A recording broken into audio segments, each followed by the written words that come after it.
अरु पेशे से बैंकर थी और उसे अपने करियर से बहुत प्यार था। अरु, कल तुम कब आई? अरे 12 बज गए थे। सारे कैश गिनना, डिपॉजिट करना, वक्त का तो पता ही नहीं चला। आपने खाना तो खा लिया था ना? हाँ, मैंने तो खाना खा लिया, लेकिन तुम्हारे बेटे ने नहीं खाया। अरे कैसी बात कर रहे हो? 1 साल के बच्चे को क्या पता, क्यों नहीं खिलाया उसे? अरु जैसे ही अपने 1 साल के बेटे के पास जाती है, वो खुशी से माँ को चिपक जाता है। ये लो मेरा बेबी, खाना खा, खाना, मेरा बेटा। अरु प्यार से बच्चे को खाना खिलाती है। वो पूरा खाना खा लेता है। अरु, उसे तुम्हारी जरूरत है, तुम उसे वक्त क्यों नहीं देती हो? अरे दे तो रही हूँ ना, और इससे ज्यादा कैसे वक्त दूं? नौकरी भी तो जरूरी है। किसने कहा क्यों जरूरी है? कोई जरूरी नहीं है, मैं कमा रहा हूँ ना, तुम घर पर रहो। वाह, क्या बात कर दी तुमने। यही बात मैं बोलती तो, कि तुम घर में रहो, मैं कमा रही हूँ। तो जरूर छोड़ देता, अगर मुन्ने की जरूरत मैं पूरी कर पाता तो। वो तुम्हें ही पूछता है, तुम्हारे बिना कुछ नहीं खाता। अरु देखिए, लड़ाई करने का मन है ना तो खुल के कर लीजिए लड़ाई। खैर, बात आई गई हो जाती है। एक दिन बैंक में आरू काम कर रही थी कि नौकरानी का फोन आता है। देवी जी, वो बाबा आज। लेकिन अरु उसकी बात सुने बिना ही जोर से चिल्लाती है, ऑफिस में काम करूं या तुम्हारा बाबा पुराण सुनूं? 15,000 देती हूँ मैं तुम्हें, पता है ना? वो भी कोई काम नहीं है, सिर्फ एक बच्चे को देखना होता है जो ज्यादातर सोता ही रहता है। अब वो भी नहीं हो रहा है तो बता दो, मैं किसी और को देख लेती हूँ। नौकरानी डर जाती है। नहीं मैम साहब, सब ठीक है। वो फोन रख देती है। देर शाम जब अरु घर पहुंचती है तो वहां ताला होता है। अरे ये कहाँ गए? लगता है मुन्ने को आइसक्रीम खिलाने ले गए होंगे। एक काम करती हूँ, यहाँ गार्डन में ही बैठ जाती हूँ। अरु वहीं बैठकर अपना लैपटॉप खोल लेती है, लेकिन देर तक काम करने के बाद भी घर में कोई नहीं आता। वो पति को फोन करती है। क्या है यार, कहाँ हो? मजे करने जा रहे हो बच्चे के साथ तो ठीक है, लेकिन बता कर तो जाओ। आ गई तुम? डोरमेट के नीचे घर की चाबी है, खाना बना है, खाकर सो जाना। तुम्हें तो कोई टेंशन है ही नहीं ना बच्चे की। फिर शुरू मत हो जाना, नींद आ रही है, कल सुबह जाना है फिर।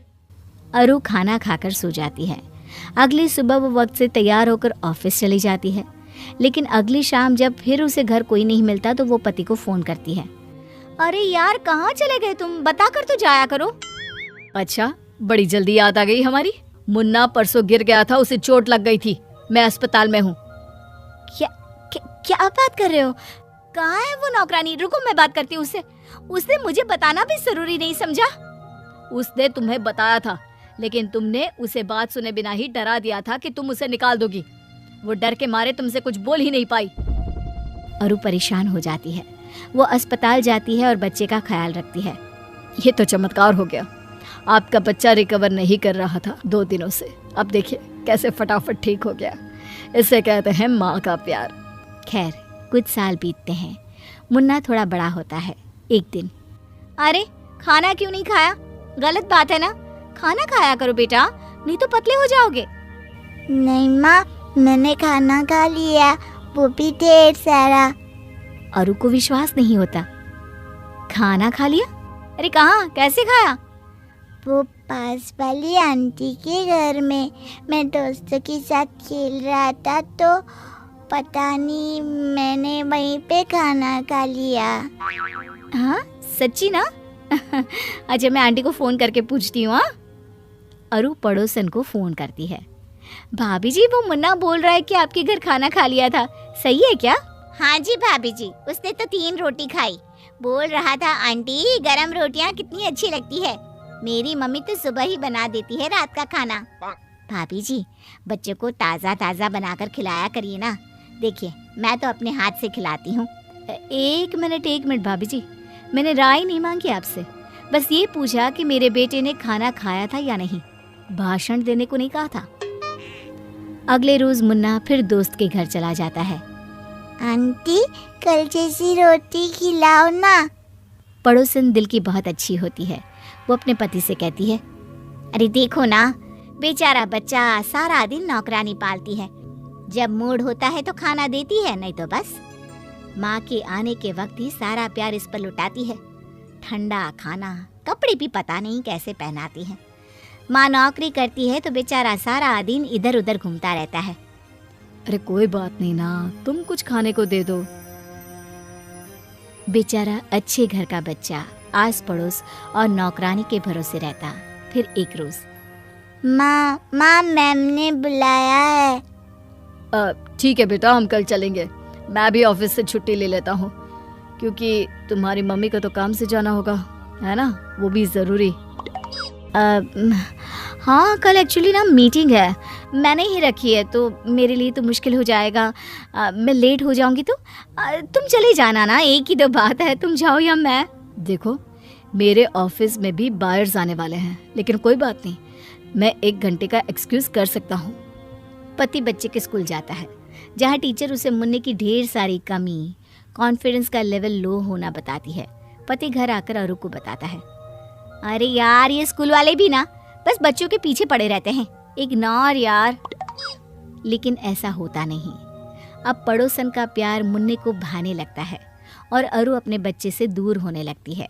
उसके बर्थडे के दिन, अरे भाभी जी, मैं आपके बेटे को पार्टी के बाद घर छोड़ दूंगी। अरे नहीं नहीं, वो तो मुन्ने से इतना प्यार है कि मैंने सोचा मैं भी बर्थडे में आ जाऊं, आपकी मदद कर देती हूँ बच्चों को खाना सर्व करने में। पड़ोसन मुन्ने के बर्थडे में रुक जाती है। अरु जैसे ही मुन्ने को कपड़े पहनाने लगती है, मैं नए कपड़े आंटी के हाथ से पहनूंगा। नहीं मैं पहनाऊंगी। वो जबरदस्ती कपड़े पहनाने की कोशिश करती है, लेकिन मुन्ना मानता ही नहीं। अरे पहनाने दो ना, कोई बात नहीं, आज उसका जन्मदिन है, आज तो मत करो ऐसा व्यवहार। अरु कपड़े पड़ोसन को दे देती है।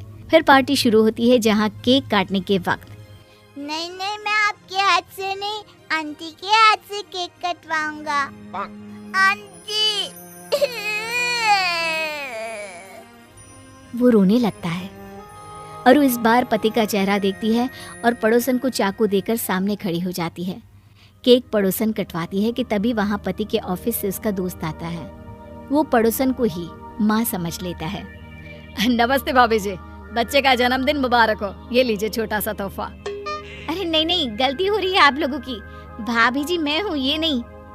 लेकिन वो देखते हैं कि मुन्ना उसी से चिपका खड़ा होता है। अरु समझ जाती है कि गलती कहाँ हुई है।